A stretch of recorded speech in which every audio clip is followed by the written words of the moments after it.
Seguimos con más los intocables aquí en Clase Ejecutiva. Estamos hablando de un tema interesante, de un ejemplo interesante para analizar, que como todo ejemplo no es extrapolable automáticamente, pero sí es inspirador. It's an inspiring example. Capone had, I think, I can imagine, had some good contacts at the top political level? He did. He had at the political top level? He had excellent contacts in the mayor's office as well as in the police department of Chicago.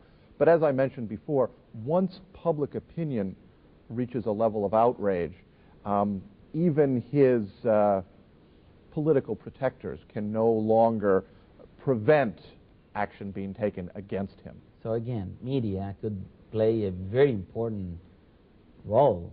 Absolutely. In getting a better society. When with the falling when they captured Al Capone, that meant the end of corruption in Chicago? No, certainly. It doesn't mean the end of corruption. In Chicago, as in every major U.S. city, corruption continues, but at a much lower level, mainly because in 1933, the United States repeals prohibition. We make alcohol legal again in the United States, and that removes the tremendous profits that organized crime, the mafia, individuals like Al Capone were able to make. There's an interesting counterpart today in the United States. There is a debate about whether the United States should legalize the use of at least some drugs like marijuana in an effort to reduce the profits that gangs and criminals in Mexico and Colombia and elsewhere have been making through the sale of these illegal drugs. California not too long ago tried to legalize the use of marijuana. It failed. I suspect there'll be efforts again in California and other states to at least decriminalize the possession of small amounts of marijuana. From the 20th century, perhaps we can go to the 21st. Rudolph Giuliani, abogado y político estadounidense, mejor conocido por haber sido alcalde de la ciudad de New York del 94 al 2001. Bajo su administración, el crimen general se redujo en un 65%. Escuchen bien las cifras. Los asesinatos se redujeron en un 70%. En el segundo mandato de Rudy Giuliani, la ciudad de New York, que era conocida en el mundo entero por sus crímenes y peligrosas calles y situaciones, logró ser la ciudad más segura de los Estados Unidos de América. El alcalde Giuliani bajó los impuestos, aplicó disciplina fiscal, bajó los impuestos de $2.500 millones, no poco, aplicó disciplina fiscal y transformó en superávit el déficit presupuestario que era histórico y estructural en la ciudad de New York. En 8 años su gestión fue terreno fértil para crear casi 500.000 de nuevos puestos de trabajo en el sector privado. La ciudad de Nueva York tuvo un resurgimiento económico extraordinario y el turismo también creció a niveles sin precedentes en Nueva York. Las estrategias de aplicación de la ley en la ciudad se convirtieron en modelo para otras ciudades del mundo. We are talking about the 21st century. We can see Rudy Giuliani today. It is not history. No. It is history, but it's nowadays history. And how could he manage that? New York, it's a very difficult city with all the variables you can imagine. Well, as a historian, I feel obligated to provide just a little background and perspective for your audience and for your listeners. In the 1970s, New York City was on the verge of complete collapse. The city almost went bankrupt. The city asked the federal government for financial assistance. The federal government said no. There was a famous headline in a New York newspaper which said, "Ford to city, drop dead." If you watch television programs or movies from the United States from the 1970s, New York is presented as a city on the brink of anarchy and chaos. Beginning in the 1980s, New York starts to recover, in part because of globalization, in part because of the arrival of capital and investment from around the world, from Europe, from Asia, from South America. But Giuliani provides a critical ingredient to New York's recovery, and that is political leadership from City Hall. And what Giuliani realizes is that the first order and responsibility of government is to provide for public safety, for public security.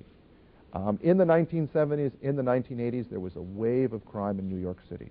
Many people felt afraid to use public spaces like parks, and even just to walk the streets at night.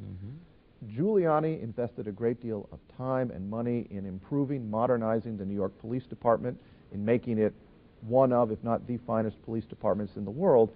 And by making New York City safe, individuals move back to the city, companies move back to the city, investment flows into the city.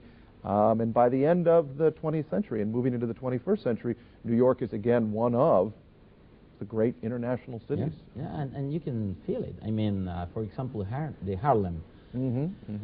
Right now, after Giuliani, Harlem became a real estate business.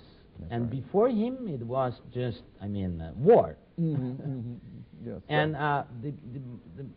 the most surprising thing is that he could do that in a very short period. I mean, but with a lot of leadership, with a lot of decision power. I mean, he was deeply committed to do that. That's right. Well, from his first day in office, Giuliani was committed to making New York City a safe city once again, so that people could walk at night and feel safe, use the subway and feel safe, go into Central Park and feel safe, attend an outdoor concert. And it was really critical for tourism, for investment, for getting people to move back and live in the city. I do also want to say, I mean, a great deal of the credit should go to the police department. It was also, coincidentally, a time when computers first began to be used by police departments in a major way, so that the police department could statistically analyze where crime was taking place, what would be the most effective way to deploy police officers, and Giuliani encouraged that as well. How could, again, how could he manage that? I mean, when you are in such a position, you have to deal with a lot of things, and influences, interest, individual interests, and people, I mean, asking you a lot of things. It is not so automatic, neither easy. Well, as you know, Ricardo, I mean, New York City is an extraordinarily diverse place, with virtually every racial and ethnic minority represented that you can imagine. Before Giuliani, political leaders in New York tended to appeal to certain groups at the expense of others, and to pit one group against another. What Giuliani did was put out a message that public safety was everyone's concern, and that criminal behavior could not be condoned regardless of who committed the act, who was the victim, and so on. And I do think that he was able to stress that all New Yorkers, regardless of their racial or ethnic background, had a real stake, a real interest in seeing to it that the city became a safe place once again. Again, a question, but we stand by with the answer. Had Giuliani have the support from media? Ya regresamos después de esta pequeña pausa con el final de este interesantísimo programa que es Clase Ejecutiva.